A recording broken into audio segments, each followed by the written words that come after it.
Pension కావాలంటే నాతో గడపాలి. నర్సన్నపేటలో బరి తెగించిన టీడీపీ నాయకుడు ఓ వితంతు మహిళకి లైంగిక వేధింపులు. ఈ ప్రభుత్వం అధికారంలోకి వచ్చిన తర్వాత ఎస్సీ ఎస్టీ బీసీ మైనార్టీలకి 50 ఏళ్ళు దాటితే పెన్షన్లు ఇస్తాం అన్నారు. ఆ హామీ ఏమైందిరా అంటే గోవిందా గోవిందా గోవిందార్పణం. ఆ హామీ ఇంతవరకు నెరవేర్చలా. సరే, 66 లక్షల మంది ఉన్నటువంటి పెన్షన్లు 6 లక్షలు తగ్గించి 60 లక్షలకు తగ్గించారు. 6 లక్షల మందికి పెన్షన్ కట్, గోవిందార్పణం. మరి కొత్త పెన్షన్లు ఏమన్నా ఇచ్చారా అంటే మచ్చుకు చూద్దామన్నా ఒక్క పెన్షన్ కనిపించట్లా.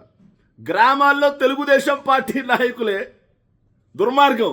వాళ్ళే అసలు రోడ్ల మీద తిరిగే పరిస్థితి లేదు. తిరిగితే మొన్న ఓట్లు వేయించుకున్నావయ్యా మాకేది పెన్షన్ లేదని చెప్పేసి ప్రజలు కొట్టే పరిస్థితి వచ్చింది. ఇక వితంతు పెన్షన్స్. భర్త చనిపోయి ఆవిడికి జీవనాధారం లేక నాకు పెన్షన్ కావాలయ్యా అని చెప్పి అడిగితే ఈ తెలుగుదేశం పార్టీ కీచకులు, ఉన్మాదులు, నీచులు, దుర్మార్గులు పింఛన్ కావాలంటే నాతో గడపాలని ఆవిడ మీద లైంగిక వేధింపులు చేస్తాడా? కడుపుకు అన్నం తింటున్నారా లేకపోతే పెంట తింటా ఉన్నారా?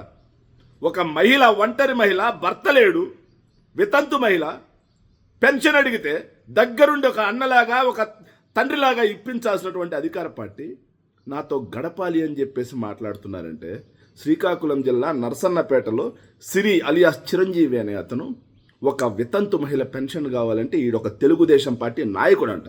వీడు రాజకీయ నాయకుడా లేకపోతే ఒక వెధవ, ఒక కీచకుడా? ఇలాంటి వాడిని నిజంగా ఎన్కౌంటర్ చేసి పడేయాలి. ప్రభుత్వం వితంతువులకి పెన్షన్ ఇవ్వాల్సిందే, అది వాళ్ళ రైట్. అది అడిగితే లైంగిక వేధింపులు చేస్తామని అంటే చంద్రబాబు నాయుడు గారు ఎటుపోయిందా? ఆమె హోమ్ మినిస్టర్ గారు ఎటుపోయారు? మహిళా హోమ్ మినిస్టర్ జగన్మోహన్ రెడ్డి గారిని తిట్టడానికి వస్తారా? ఇలాంటి వితంతు మహిళల్ని ఆదుకోవడానికి రారా? వైఎస్ఆర్ కాంగ్రెస్ పార్టీ వాళ్ళని అరెస్ట్ చేయడానికైనా పోలీసులు ఉండేది, ఇట్లాంటి వెధవల్ని అరికట్టడానికి పోలీసులు లేరా? సో ఇలాంటి వెధవల్ని నిజంగా మొత్తం తయారు చేస్తున్న ఫ్యాక్టరీ ఎవరిదిరా అంటే తెలుగుదేశం పార్టీ, జనసేన. ఇలాంటి వెధవలు మొత్తం ఎక్కడుంటారా అంటే తెలుగుదేశం పార్టీ, జనసేన.